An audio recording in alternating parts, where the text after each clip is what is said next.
the last stream accidentally disconnected, so I'm back and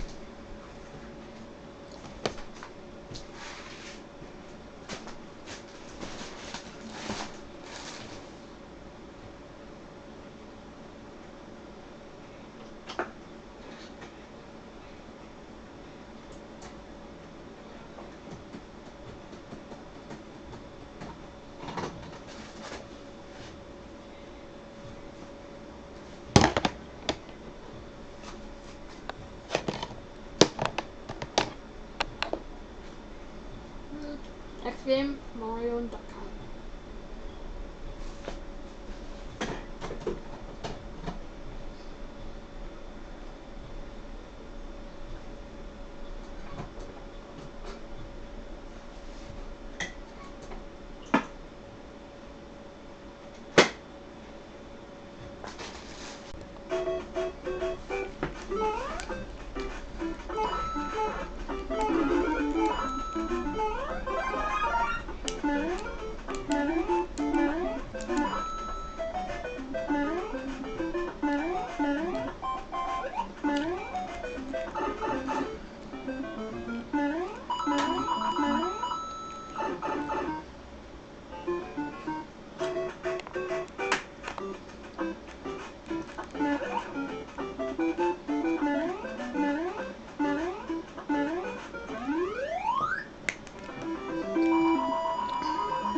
This is the left and recording warriors.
That is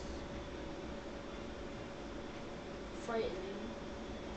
Hey, weren't those the Legend of Zelda graphics just fixed in Mario 2? Honestly scares me.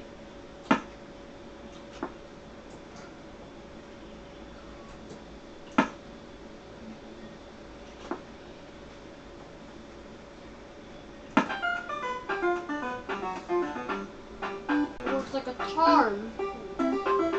The moment I pushed it down.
Ah.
Plus, that game was kind of boring.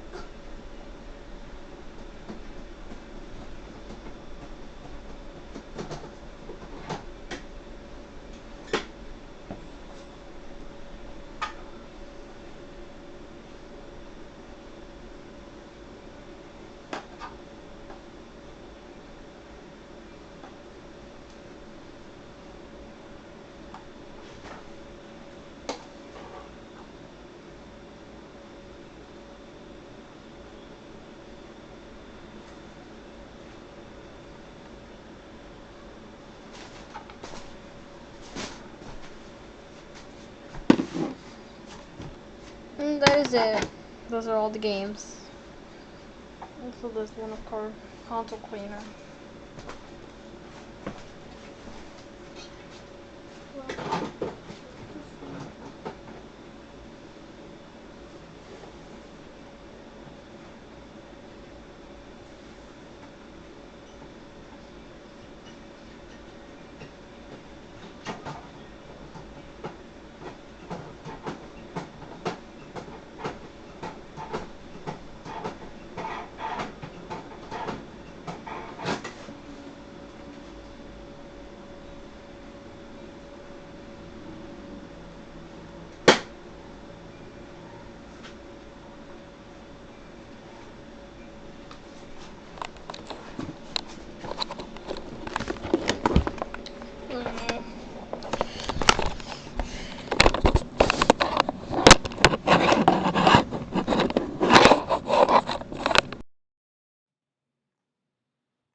Bye bye, other camera. You're gone. Yes. There we go.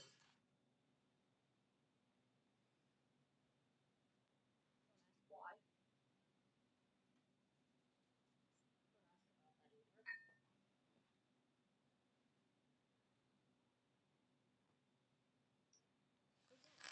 I'm just gonna like capture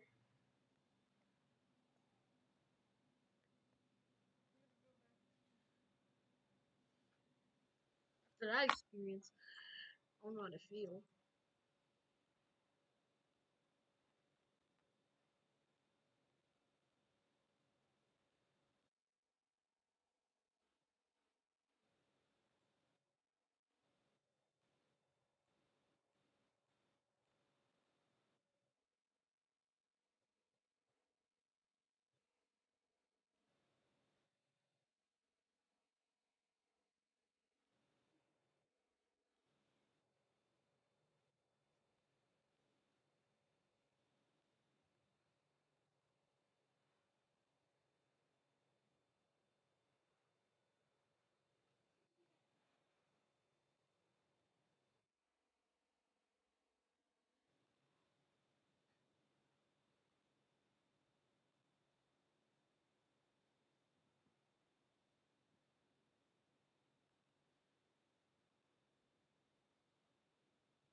adjust the camera. That choice goes wrong.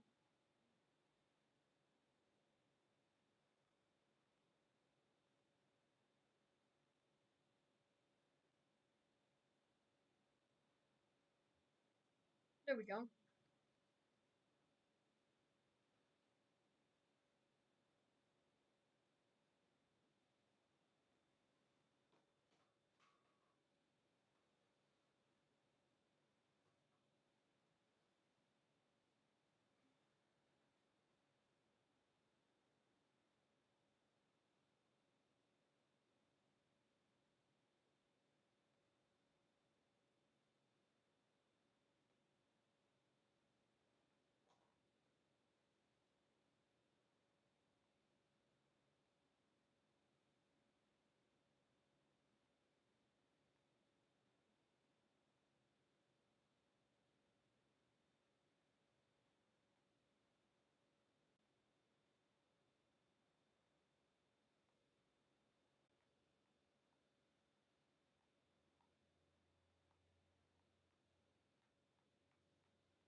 sign that says that I'm live streaming. It's also in Spanish, and if you want to see it, I can show you it. But not now, obviously. So you gotta take my word for it. But yeah. It's gonna be part 4. Yeah, it's part 4, and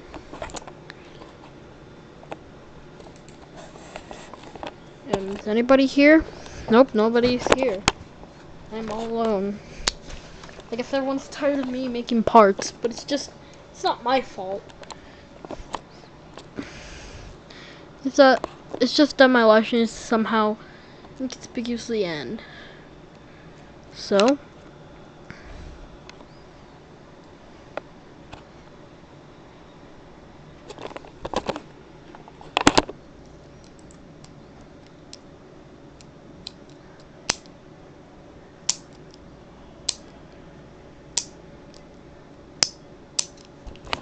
this is what I get on a daily. Like that's all I get.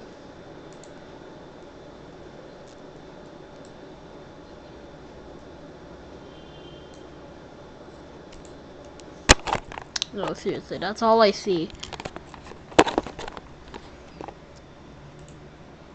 Example English. Oh.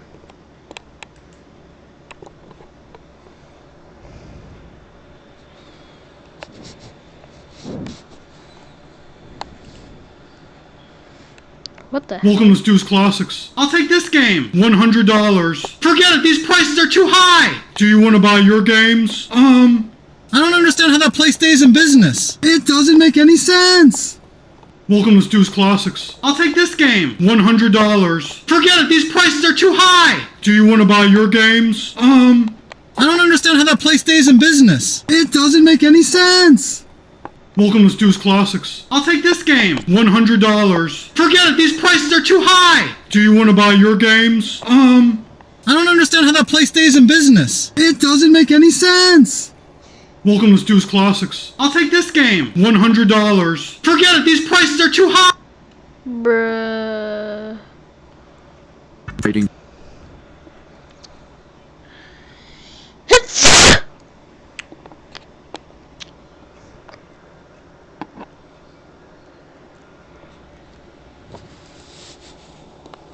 Hey yo, Tim. What do you want? Can we get some music for NES game that and probably will be received well by the gaming industry? Oh, yeah, I can do that. Oh, thank God. Okay, Tim, don't make it too Too much, too epic, no! Too late!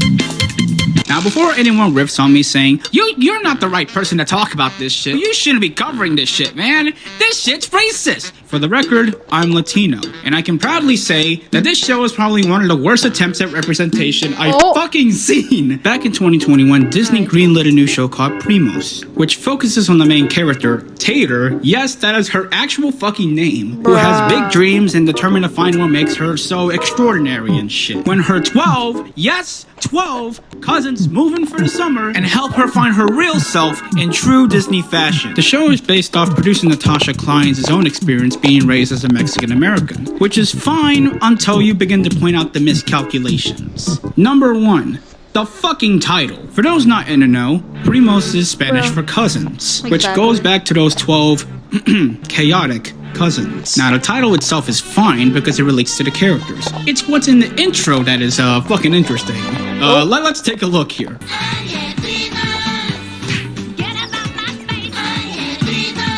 whoops. Oh, there's appeared to be something wrong here. It's not Oye Primos, it's Eugen Primos. This was actually pointed out to Tater's voice actor, who then responded with an embarrassment of a fucking response. I've been really wanting to delete your comment because it's really rude to the American dysphoria of Latinos. Language is fluid and transitory depending on where you live and who you learned it from. I, the writers, nor the creators of this beautiful show do not have to prove our Latinidad to you or any other grammar Nazi on the internet. So what you're saying is, hey, fuck you. We don't know how to speak the language right, but it's still gonna be a great show for representation, right? Hell no! Number 2. Cultural stereotypes. And if that wasn't enough, we also have some cultural stereotypes and slight racism. Ah yes, just like how Walt Disney would have fucking loved it. Let's analyze this shit. So first off, let's look at the setting. It's all yellow and shit. You know what else is yellow? Any fucking Mexican city in media. That's already a bad fucking sign enough. The city is called Terremoto Heights. For those that don't know, terremoto is Spanish for earthquake. You want to know why this is relevant? Because there are a fuck ton of earthquakes in Mexico. How do you fuck up something as simple as a city name? Steven Universe was set in Beach City. You want to know why they call it Beach City?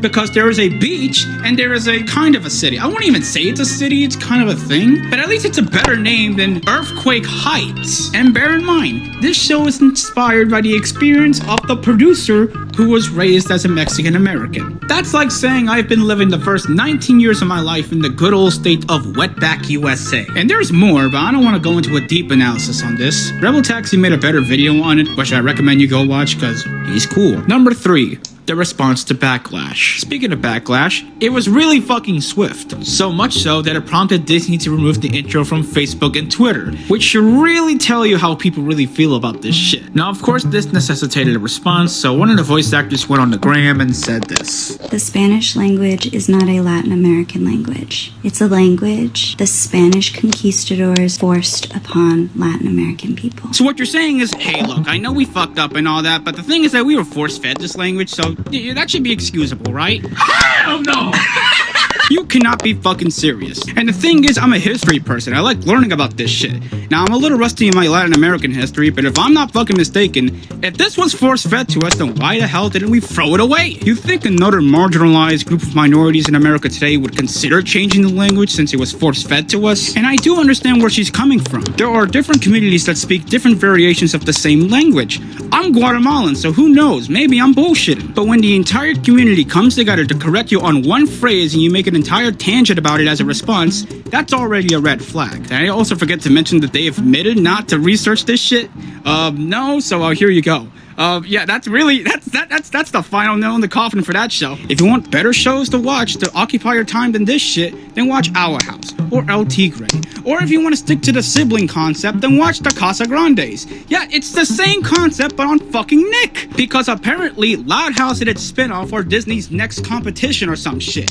I am still fucking confused by that revelation. So yeah, that's my tangent on this fucking show. I haven't made a video in so damn long, for fuck's sake. Next video will be in like 56 light years, so that should help my fucking schedule. Anyway, subscribe, like. I don't know if I'll be making shit still, but who knows. Anyways, see y'all in 2 billion years, because I don't know when the hell I'm uploading next. But no,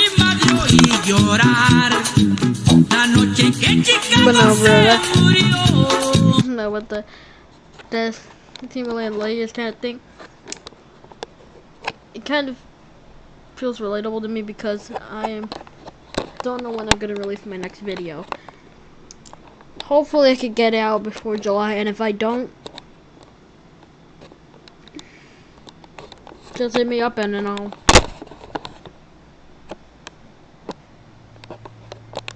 just, you know, do it faster.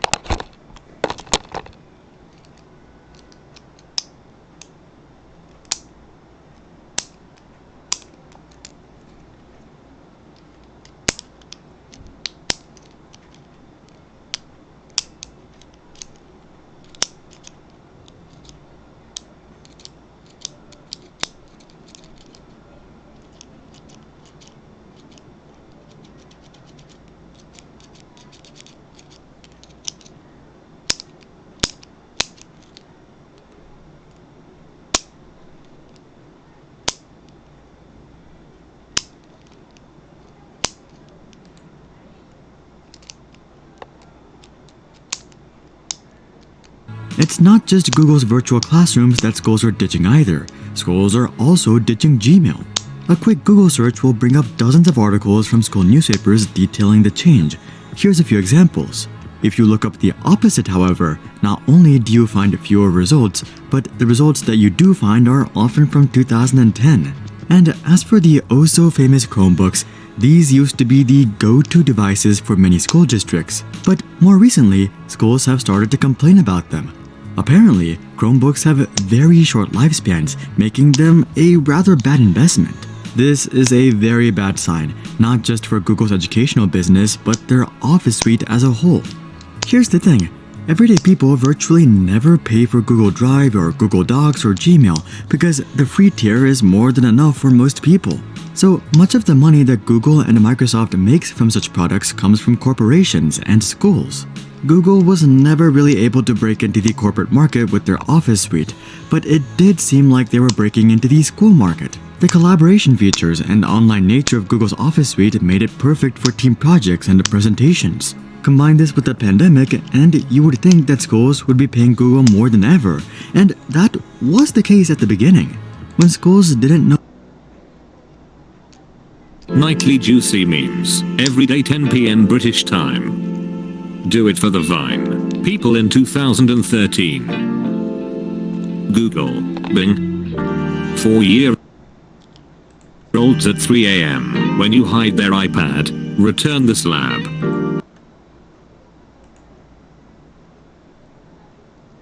Return the slab.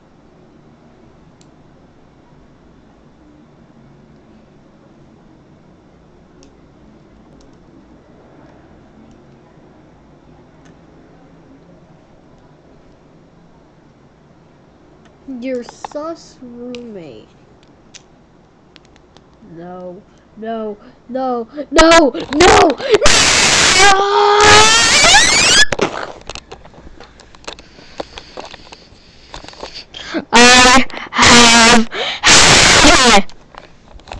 I am going to kill everyone. Go commit hockey. I can relate to that. I can relate to that. Way too much. Go commit hockey. Yes, I will commit hockey. Hockey side!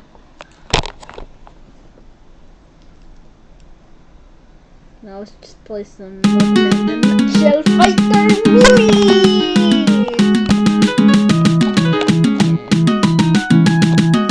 Crashman.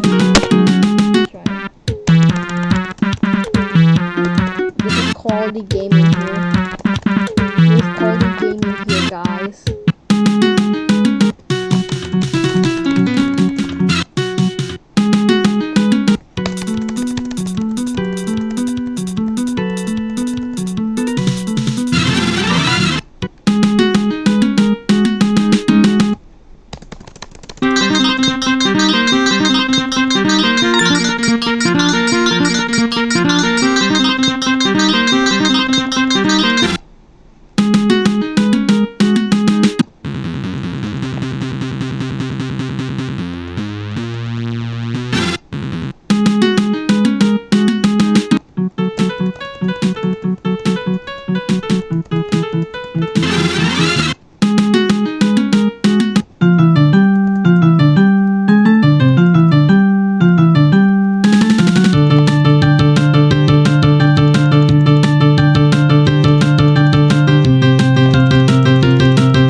Guess what? I'm Gen Z and I don't hate myself. I actually quite like my generation. I like the people my age. I like the unity we have together. I like the struggles we go through. Millennials and Gen Z never be able to buy out. Teen suicide rate has surged by nearly 40%. I can look at someone else in their early 20s and take a pretty good guess that they are feeling the same things I'm feeling. This deep and intense search for meaning in a culture devoid of truth, of purpose, of anything. See, the thing is, you can have power or you can have meaning, but you can't have both. Where people used to give up all of their power, their will to power, their individual will, for the glory of God, the glory of religion and kingdom, or whatever higher purpose they look towards. We've done away with that, and now any one of us has the opportunity to seize vast amounts of power that no peasant could ever imagine having. But we have no meaning, we have no purpose, we have no inherent purpose to do so. What God are you answering to? Now take this meaninglessness, combine it with rampant individualism as a search for power and a search for meaning, and put the whole thing online, and you're left with the most extreme generation to ever exist. As Generation Z reconstructs meaning and reconstructs purpose from the ground up, they are led by 3 guiding ideologies. And understanding what these concepts are will help you to understand the culture at large. Part 1. Nihilism, as it is experienced, the actual existential sense of the meaningless and futility of life, is not the product of an intellectual theory. Viktor Frankl wrote this to explain that, contrary of how you may feel, existential dread is a product of your environment and your scenario. It's not like you can just one day think the wrong thought and then be empty for the rest of your life. That's not the case. It's all environmental. It's all mental health. Realizing the insignificance and meaninglessness of one's life could be soul-crushing for one person to realize, while someone else could take those same realizations and have it produce a profound sense of freedom. These 2 types of nihilism are called active and passive nihilism. Now, I know nihilism isn't a new concept to anybody watching this video. Just to say that Gen Z is nihilistic doesn't tell the full story. And when you look at the meme of the doomer and the bloomer, that's the difference that those memes are riffing on. They're really important to understand, especially active nihilism. Active nihilism and the way it uses the meaninglessness of life as a vessel for action is the foundation nihilism memes are riffing on. They're really looking at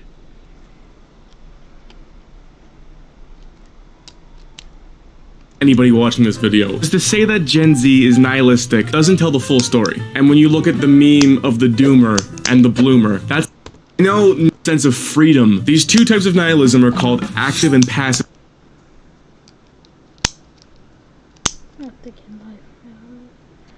Nothing in life, bro. They used the goddamn Treasure Master NES box art.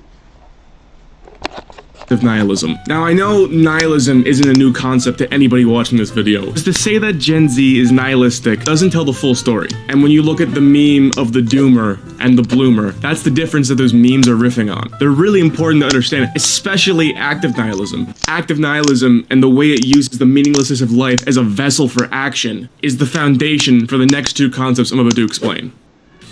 Part 2. Optimization. The human brain hasn't evolved past when we were hunter-gatherers. That's still what we are. We're not city dwellers. We're not modern creatures. The human brain can only maintain 200 close relationships. Past that, things start to fray. That's all we're built to do. That was the size of your hierarchy, and that was the size of the pool you were competing with. And as our hierarchy continues to expand globally via the internet, things are starting to get a little strange. Because, like, okay, 50 years ago, if you lived in an average-sized town and you wanted to be top of your game, you want to be a top 5% high-value person, what do? You get a good job, you save a bit of money, you get a good house, you get a nice car, you eat healthy, you take care of yourself. Normal things. Normal things that almost everybody I know does now. Your hierarchy was your town. You weren't competing with random people on the fucking internet. The amount of young men looking at Andrew Tate who are like, that's the top of their hierarchy, that's where they're going. That's never happened before. Our hierarchy growing this big has made Gen Z hyper-competitive. But the reason I say optimization and not competitiveness is because it goes deeper than that. As we get more competitive, people become more and more scared to fail because it will set them back, and they avoid the process of trial and error with this obsession of getting things right the first time through optimization. Let's explain this by talking about the weightlifting community. If you don't exercise, and then you start exercising, you've improved your life. Simple as that. But what if you could exercise better? If you knew that you could exercise better, the way you currently exercise just wouldn't cut it anymore. It's like leaving money on the table. What's the point of lifting weights if you're not consuming the proper amount of macros? And then what's the point of consuming the perfect amount of macronutrients if you're not lifting optimal? What if you implemented carb cycles, low impact cardio for recovery? You mean you're not taking creatine, magnesium, zinc, you're not sleeping 7 hours and 45 minutes a night? 6-day PPL 4x10 at 86% of your because ORM. If you're not gonna do it perfectly the first time, you should just kill yourself. This is what I mean by optimization. You can expand this line of thinking to every trial in life. The optimization and obsession with facial aesthetics and symmetry has created the black pill ideology. Optimized and results-oriented practices in the arts has created the lowest common denominator of pop music and visual art. We have so much accumulated knowledge and so many examples of successful people that life is becoming like a video game with one broken build. Part 3. Primitivism. In historian Jacques Brezon's final book, From Dawn to Decadence, he outlines the history of Western culture from the Renaissance to the year 2000. He makes a point of going back to key concepts that reoccur throughout Western history. Things like individualism and emancipation have been guiding ideologies for a lot of Western history. But the one I want to focus on is primitivism. Primitivism is an apolitical ideology that is the search for a more primitive and authentic way of life, more true to human nature. Every ideology, political theory, and cultural movement is a search for a way of life more fulfilling than the status quo. Fascism makes the claim that inequality and power as an end in itself is more true to human nature than liberalism. Communism makes the claim that complete equality to the point where the individual is worth less than the group is more true to human nature than capitalism. Whether you like it or not, if you're in your early 20s, late teens, and you've managed to escape the passive nihilist camp, you are part of this search as well. We know that authenticity is the answer, but we don't know the right question to ask, and our narratives are our expression of that question. This sort of radical dissatisfaction is what defines Gen Z. It's all a search for purity. It's all a search for authenticity. This is why in the beginning I said that I love my generation, that I feel connected with them. I can promise you, no matter what you believe in, you have more in common with someone who radically opposes your views than you do with any apolitical person. The thing is that we're still too young to make a difference in the way things are run. As young people, we have a monopoly on contemporary culture. Culture is created for us to consume. Music, art, fashion, movies, television, everything is made for our generation. We own culture, but we have yet to own the modes of cultural production. And in a way, we're in the exact same spot that the boomers were in the late 60s. The boomers all took part in social justice movements and were very politically active in the late 60s. What did the boomers do after the 60s? They all grew up, joined the workforce, went to Wall Street, and gained control of the modes of cultural production. And now, boomers own 50% of all the property in the US. Go tomorrow to your university lecture and look at the vaguely reactionary conservative guy beside you and say, hey man, I know we disagree, but I know we're just both trying to figure this thing out. Let's get a drink. Let's shoot the shit. I guarantee you, you'll be good friends. Also, never kill yourself. Never kill yourself. Axiom. Wake up every day, say, I'm not going to kill myself. Get it so ingrained in your head that it is as inconceivable as growing a 9th arm. Killing yourself is f***ing cringe as hell. Kill yourself is cringe as hell? No, it isn't. If you're depressed.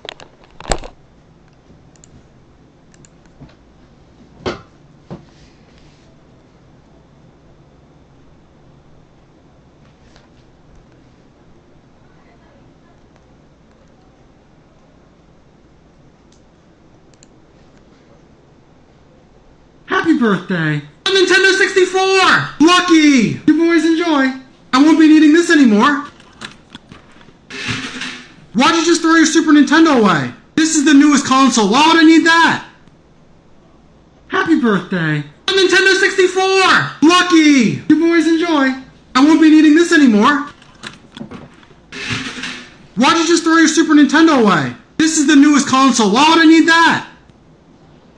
Happy birthday! A Nintendo 64! Lucky! You boys enjoy. I won't be needing this anymore. Why'd you just throw your Super Nintendo away? This is the newest console. Why would I need that? Happy birthday! A Nintendo 64! Lucky! You boys enjoy. I won't be needing this anymore. Why'd you just throw your Super Nintendo away? This is the newest console. Why would I need that? Happy birthday. A Nintendo 64! Lucky! You boys enjoy. I won't be needing this anymore. Why'd you just throw your Super Nintendo away? This is the newest console. Why would I need that? Happy birthday. A Nintendo 64! Lucky! You boys enjoy. I won't be needing this anymore.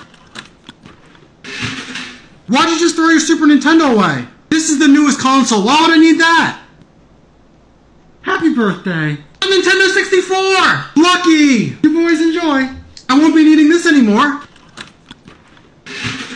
Why'd you just throw your Super Nintendo away? This is the newest console. Why would I need that? Happy birthday. A Nintendo 64! Lucky! You boys enjoy. I won't be needing this anymore. Why'd you just throw your Super Nintendo away? This is the newest console. Why would I need that? Happy birthday. A Nintendo 64! Lucky! You boys enjoy. I won't be needing this anymore.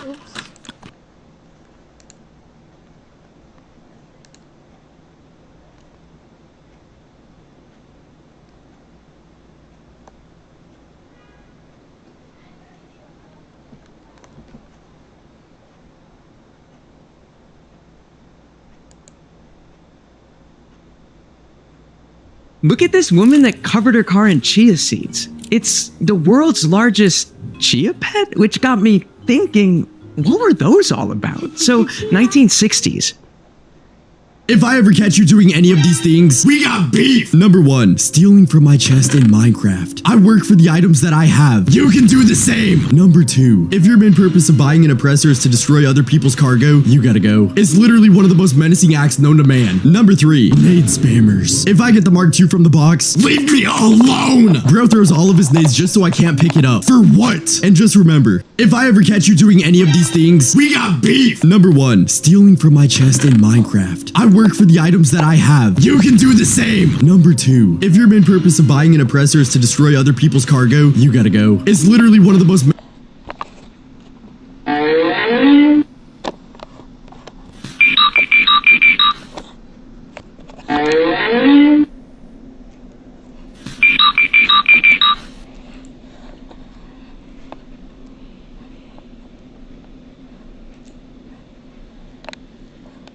Alright, so the title's a bit overdramatic, yes, I know. I know it sounds like I'm the Joker right now, like, guys, Gen Z is doomed, society is crumbling before us. Yes, I know, it's really cringe, but whatever. I don't give a shit. It makes a good title. Now, I'm sure most of you watching this video are a part of Gen Z, and I'm definitely a part of Gen Z myself. And of course, you know, it's not everybody in Gen Z that I'm talking about in this video. It's a very particular group of people. And if this kind of behavior continues, I don't know where the fuck we're gonna go in the future. Like, we might actually have to move to Mars in the future. Like, that's how bad this is gonna be. So I'm sure most of you are familiar with an app known as TikTok. If you're not, you're most likely 80 years old, but that's besides the point. Well, what kind of content are people consuming on TikTok? I mean, it can be anything. You can upload whatever the fuck you want, and if it does well on the For You page, you get impressions with these, and you can go viral doing anything. And I think that might be the main problem. You see, there's people out there that will do anything for clout, right? Like, you know, there's like people who will like suck the living shit out of this app dry for any clout they can get. If that involves putting themselves in danger, they will do it. And I mean, natural selection exists, and I think this might be why. Like, there are so many instances where people have put themselves at risk just for some clout. Like, I don't understand why you can't just, like, show, like, a hidden talent you have, do a stupid dance for all I care, or just, like, you know, talk about something you want to talk about. But instead, we have challenges like this going around. The penny challenge. The challenge involves sliding a penny into a particularly plugged-in phone charger. While this trend looks harmless, a coin can crash into metal prongs, causing sparks, damage to electrical systems, in some cases, fires. So yeah, as you can tell, pretty fucking stupid, but people are still doing it because why? They're driven by likes, shares, comments, whatever it is. Like, you know, I don't hate TikTok as a platform, I just hate the people on it. That's how I feel about it. There are some pretty entertaining creators on TikTok, but hey, I mean, at the same time, there's dumb people like this that really make me dislike this generation. Another example of one of these stupid-ass TikTok trends, the NyQuil chicken challenge, where people would deadass eat green chicken chicken. Like,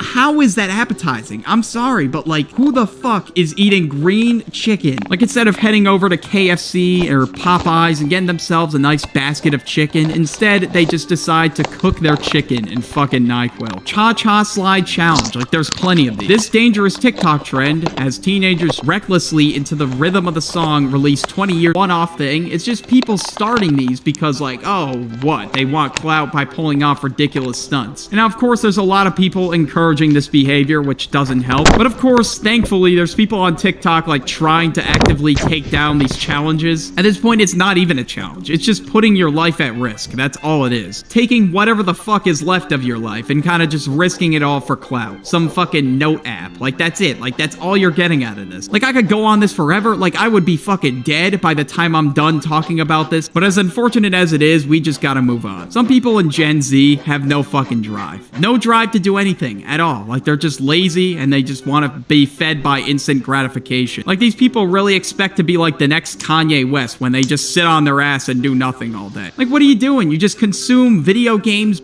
Netflix all fucking day, and what do? What do you get out of it? Absolutely nothing. It's almost like these people just, I don't know, they just have no purpose at all. You know, playing video games and watching TV is nice, but to the point where it just like consumes your entire day, in some cases, even your entire life, it's like you're taking that away. Like, you're taking away the enjoyment you're gonna get out of like watching TV or playing video games. And the same kind of goes for like social media and technology. You know, we're all guilty of just like scrolling through our phones aimlessly, not paying attention as much as we could. You know, it's just all something that we need to work on. I mean, that's what these companies do. Like, these video game companies, social media companies, whatever. They're just designed to hold your attention. Like, they just want all the attention out of you that they can get. Like, I mean, if you're watching this video right now, like, you just gotta sit back, reflect, like, why did I click this video? Why am I even watching this? Well, it got your attention and YouTube recommended it to you, so that's how they're keeping you on the platform. It's basically why, like, you almost, like, open up TikTok and it's like you can't get off. Like, I look at it sometimes and I'm like, what the fuck? Like, I've been scrolling for like 10 minutes and I don't even realize. I think it's just something that, you know, we have to pay more attention to. Just like how much time we're spending on these apps. And that kind of brings me into the next subject. Cancel culture. Everybody fucking hates cancel culture. I think it goes without saying that like cancel culture is easily one of the most toxic things on social media. And you really only see it on like these relatively toxic sides of these social media apps. I just feel like cancel culture is mainly on Twitter. I don't know what it is, but Twitter is just like probably one of the most toxic social media apps of all time, which is why I like don't use it at all. I just feel like these people are just on their phones and devices way too much, to the point where they just get hurt by anything. Anything that they see as like slightly controversial. They just think like, oh, it's time to end this person's career. Let's try and end this person's career for saying like something not even controversial, honestly. Most of the time, it's like not even worth bringing up. And it's just like these people are so unbelievably soft and worried about like what other people are doing that they're not even focusing on themselves. Like, they just watch every single move that these people do. Like, Quackity said like he feels like he's walking on eggshells. Well, it's because he's being watched by a bunch of 14-year-old girls in their room that are gonna get angry if he does anything that they deem as controversial. They think like that these set of values and beliefs just like rule the internet, even though that's just not the case. Everybody has different values and beliefs. And these, you know, current values and beliefs they want to hold should not hold other people's careers in jeopardy. It should not choose whether or not like their careers are over. That is just fucking ridiculous. And you know, they've just gone so soft to the point where like I just can't even take it seriously anymore. And especially people in like the MCYT genre, like they get canceled every fucking day and they go trending on Twitter like every day. Like they hold so much, get canceled every fuck anymore. And especially people in like the MCYT genre, like they get canceled every fucking day and they go trending on Twitter like every day. Like they hold so much power on this platform, yet they're just gonna let their audience control them and kind of just like bend the knee. You're just letting all these dream stands that like can't even order at McDonald's control you. Like they should be able to step the hell up and be like, why am I getting canceled for this? This is stupid. Instead of saying like, oh, I'm sorry, I shouldn't have ever said